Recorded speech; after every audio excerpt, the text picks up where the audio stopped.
नमस्कार दोस्तों, जैसा कि आप जानते हो कि हमने कल ये रेशो और प्रोपोर्शन की एक सीरीज़ स्टार्ट की थी। तो उसमें कुछ क्वेश्चंस मैंने कल आपको समझाए थे, तो उसी कड़ी में हम आगे क्वेश्चन को आगे बढ़ाते हैं। तो बिना कुछ देरी करे स्टार्ट करते हैं। रेशो और प्रोपोर्शन बहुत सरल पोर्शन है, ये मैंने आपको कल भी बताया था और अभी अपन करते हैं इसको और सरल तरीके से, तो और सिंपल हो जाएगा। रेशो, प्रोपोर्शन, परसेंटेज वगैरह कुछ ऐसे चैप्टर है जो हमारे लिए हमेशा इंपॉर्टेंट होते हैं, कहीं ना कहीं इनका यूज़ होता ही है। अब यहाँ पे हमको देखो दे रखा है ए रेशो, बी रेशो, सी का रेशो ये दे रखा है, इन तीनों में रिलेशन ये दे रखा है और बी की वैल्यू हमसे पूछी है। ठीक है, तो कुछ नहीं करना है। सबसे पहले नॉर्मली आप जो ए बी सी की वैल्यू वो इसी को एज्यूम कर लो कि ए 2 के बराबर है, बी 3 के बराबर है और सी 5 के बराबर है। इसके अंदर पुट कर दो। जैसे बी 3 के बराबर है तो 5 3 ज़ा 15। ए की वैल्यू यहाँ पे 2 है तो इधर 2 रखा, और सी की वैल्यू यहाँ पे 5 है तो इधर 5 रखा, तो ये 10 हो गया। ये किसके इक्वल है? 115 के। माइनस किया, ये हो गया 23। हमेशा 1 की वैल्यू निकालते हैं हम। यहाँ पे 1 की वैल्यू आ गई, 5 बार कटेगा तो 1 की वैल्यू 5 आ गई। हमसे b की वैल्यू पूछी थी, तो b वाली वैल्यू क्या है? तो b वाली वैल्यू है हमारी 3, तो 3 में हमने मल्टीप्लाई कर दिया 5 का, तो क्या हो गया हमारा आंसर? 15। ठीक है, बहुत सिंपल तरीके से। नेक्स्ट अगला क्वेश्चन हमको दे रखा है, 3 धनात्मक संख्याएं 4, 5 और 7 के मतलब 3 संख्याएं हैं जो इस अनुपात में हैं और उनके वर्गों का योग। अब इस बार हमको वर्गों का योग दे रखा है, तो इसके अंदर हमको थोड़ा सा कंफ्यूज ना हो इसलिए इसको अपन एज्यूम कर लेंगे 4x, इसको 5x और इसको 7x। अब इसके अंदर क्योंकि जो फाइनल आंसर आएगा ना 1 की वैल्यू, उसका हमको रूट निकालना पड़ेगा, तो वो हमको इससे x की वैल्यू से ध्यान रह जाएगा। कैसे? इसका वर्ग करेंगे तो होगा 16x², इसका स्क्वायर करेंगे तो 25x², इसका स्क्वायर करेंगे तो 49x², और योग दे रखा आपने को 15210। ठीक है, इन तीनों को प्लस करेंगे तो 25 और 16 41 और 41 50 90, 90x² हुआ। ठीक है, अभी 1 0 से 1 0 कैंसिल हो गया, 9 से इसको कट करेंगे, 9 1 कम 9, बचे कितने? 6। ठीक है, 54 बचे कितने? 8। तो x² इक्वल्स टू क्या हो गया? 169। अब जैसे इधर से स्क्वायर हटेगा तो हमको पता है ये 13 का है, तो ये हमारी x की वैल्यू हो गई। अब हमसे जो पूछा है वो हम बता देंगे। जिससे तीनों संख्याओं का योग, इनको जोड़ते हैं तो 5 और 4 9, 9 और 7 16, तो 16x की वैल्यू क्या है? 13, पुट कर दी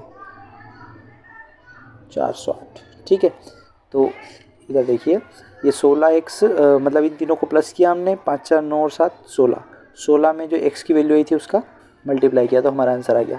ठीक है दोस्तों, तो बड़ा सिंपल क्वेश्चन होता है। नेक्स्ट क्वेश्चन करते हैं।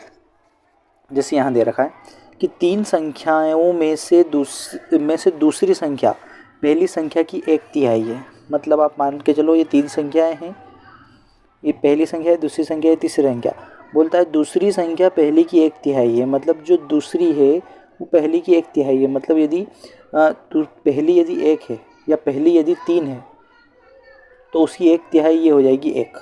ठीक है, दूसरी संख्या पहली की 1/3 है, तो पहली की 3 है तो इसका 1/3 निकालेंगे, 1/3 करेंगे तो 1 आ जाएगी। फिर रिलेशन दो रखा है, और तीसरी की 3/4 है।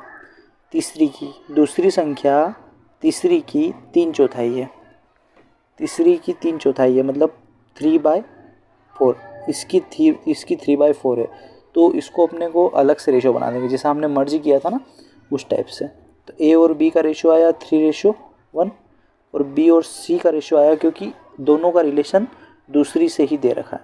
बोला 3/4 है मतलब 3/4 है। ठीक है, 3/4 मतलब 3/4, मतलब यदि ये 4 है तो ये 3 है। ठीक है, इसको मर्ज करते हैं, ए बी और सी, ये 3:1, और यहाँ पे हो जाएगा 3:4। इधर 1 इधर 3, ये बना 9, ये बना 3 और ये बना 4। तो ये तीनों का रेशो हमारे पास आ गया। ठीक है, 9 का 1/3 3 होता है और ये 3/4। अब क्वेश्चन में आगे बढ़ते हैं हम। तो बोला है कि यदि तीनों संख्याओं का औसत मतलब एवरेज कैसे निकालते हैं? तीनों को प्लस करो, 3 से डिवाइड करो, तो 9 और 3 12, 12 और 4 16, 16 का रेशियो निकाला, मतलब औसत निकाला, जो किसके बराबर आया 112 के। ठीक है, यहाँ से 1 की वैल्यू निकालेंगे, 16 से इसको कट करेंगे 7 बार में, तो 1 की वैल्यू आ गई 21। ये हमारा फाइनल वाला बना 1 की वैल्यू 21। अब हमसे क्या पूछा है, सबसे छोटी संख्या कौन सी है, तो छोटी संख्या कौन सी है, तो छोटी संख्या क्या है हमारी 3। ठीक है, तो 3 से 21 में मल्टीप्लाई करेंगे तो 21 दिया 63। ये हमारा फाइनल आंसर है। ठीक है, ये क्वेश्चन थोड़ा लेंदी गया क्योंकि इसके अंदर डायरेक्ट रेशियो ना देके और इनमें रिलेशन दिया था, तो रिलेशन से हमने रेशियो बनाया और रेशियो बनाने के बाद हमने उसको सोल्व किया, रेशियो को मर्ज किया, मर्ज करने के बाद जो कंडीशन लगाई थी कि इनका औसत, इनका योग भी दे सकता है वो, इनका अंतर भी दे सकता है वो, कुछ भी दे सकता है। ठीक है, तो अभी हमको औसत दिया था, औसत का कंसेप्ट हमको पता है कि जितने भी नंबर होते हैं उनको प्लस करते हैं और फिर जितने होते हैं उससे डिवाइड करते हैं, तो तीनों को प्लस किया 16 आया और 3 से हमने डिवाइड किया। ठीक है, और उसके इक्वल में जो गिवन था वो रखा और 1 की वैल्यू निकाली और 1 की वैल्यू के अकॉर्डिंग हमने फिर सबसे छोटे नंबर में मल्टीप्लाई किया। ठीक है, नेक्स्ट क्वेश्चन देखो ध्यान से। रोहन ने अंग्रेजी में विज्ञान से दुगने अंक प्राप्त किए। अंग्रेजी, विज्ञान और गणित में उसने कुल अंक 126 प्राप्त किए। यदि अंग्रेजी और गणित में उसके अंकों का औसत ये है, वो ये भी वैसे ही हो गया है ना, जैसे इंग्लिश, साइंस, इंग्लिश और मैथ्स। बोला है अंग्रेजी में विज्ञान से 2 गुने अंक प्राप्त किए, मतलब इसमें 1 प्राप्त किया तो इसमें 2 प्राप्त किया, 2 गुने अंक प्राप्त किए, और तीनों का सम हमको ऊपर बीच में दे दिया उनने। अंग्रेजी और गणित में जो रेशियो है वो दे रखा है 2:3। ठीक है, तो ये तो बिल्कुल कॉमन आ गया, तो हमारा मर्ज रेशियो क्या बना, तीनों का सम हमको दे रखा है 126, 3 और 2 5 और 1 6, तीनों को जोड़ने पे आया 6 जो कि 126 के बराबर है। ठीक है, तो यहाँ पे 126, अब 6 से ये कटेगा 21 बार। ठीक है, तो 1 की वैल्यू हो गई 21। अब हमसे पूछा क्या था उन्होंने, अंग्रेजी में उसके अंक कितने हैं, तो टोटल जो हमारा है वो कितना है, टोटल हमने निकाला तो आया 3 और 2 5 और 1 6, मतलब टोटल जो है हमारा 126 जो कि 6 के बराबर है। हमसे उसने पूछा है इंग्लिश के अंक, तो इंग्लिश के सामने क्या है, इंग्लिश के सामने 2 है, तो हम 2 से मल्टीप्लाई करेंगे, तो ये हमारा आया 6 दूनी 12, 6 कम 6 42, ये हमारा फाइनल आंसर। ठीक है, नेक्स्ट क्वेश्चन हम करते हैं लास्ट। ज़्यादा बड़ा वीडियो बनाने पे देखने में नहीं आता है, इसलिए छोटे छोटे वीडियो 5-5 क्वेश्चन के बनाएंगे, फिर धीरे धीरे उनकी लेंथ बढ़ाते जाएंगे। इसमें गिवन है कि ये इन दोनों का रेशियो इन दोनों के बराबर है, मतलब सीधे सीधे बोला जाए तो 3a/2b इक्वल है 6a - 3/3b - 2। और एक चीज़ हम दे रखी a = b-1, इसका हम यूज़ करके और इसकी वैल्यू निकालेंगे। कैसे, पहले तो इनका क्रॉस मल्टीप्लाई कर देते हैं, तो इसका इसमें करेंगे तो ये हो जाएगा 9ab 6a 12ab, इसका इसमें करेंगे तो 6b। ठीक है, अब यहाँ पे ab वाले को एक साइड और aa वाले को एक साइड कर देते हैं। ये -6a है, ये इधर आया तो प्लस का 6b हुआ, 12ab है, 9 उधर गया तो माइनस का ab हुआ। इसमें दोनों में कॉमन आ रहा है 6।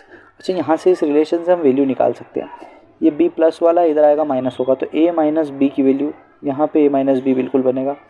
यहाँ से -6 यदि कॉमन निकालेंगे तो यहाँ बनेगा a - b इक्वल टू, इसमें से इसको माइनस करेंगे तो यहाँ बनेगा 3ab। ठीक है, a - b की जो वैल्यू आएगी वो -1 आएगी, तो ये -6 × -1 इक्वल टू 3ab, ये बनेगा 6 = 3ab। यहाँ से ab की वैल्यू निकालेंगे तो 6/3 इक्वल टू ab, इसको इससे 3 टाइम कैंसिल किया, तो ab की वैल्यू हो गई 3। हमको चाहिए 12 टाइम ab की वैल्यू, तो 12 में ab की वैल्यू का मल्टीप्लाई कर दो, 36 हमारा फाइनल आंसर है। ठीक है, तो इसी टाइप से क्वेश्चंस को करेंगे और पूरे कंप्लीट करेंगे। कुछ क्वेश्चंस और भी लेके आया था मैं आपके लिए, जिसको अभी अपन करे नहीं करे, वीडियो की लेंथ है, चलो नेक्स्ट वीडियो में हम समझेंगे। 10 मिनट का हो गया। ठीक है, thank you so much for watching, thank you.